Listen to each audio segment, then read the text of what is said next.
V mesiaci september začala obec Pribylina s úpravou chodníka, prístupovej cesty a parkoviska k bytovkám pri čističke.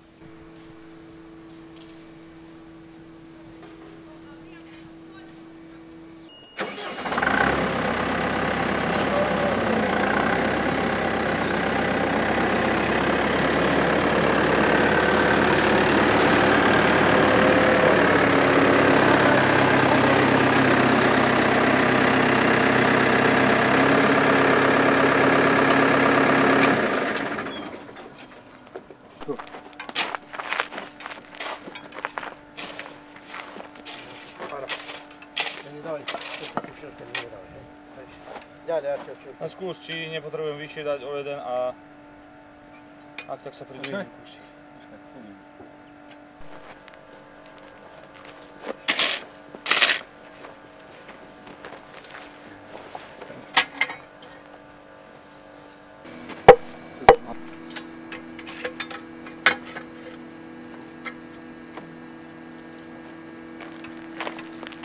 Výberové konanie na prevedenie prác vyhrala firma Cestné stavby Liptovský Mikuláš. V rámci prác bude upravené odvodnenie prístupovej cesty a bude položený povrchový kryt. Celá akcia je financovaná z vlastných zdrojov obce.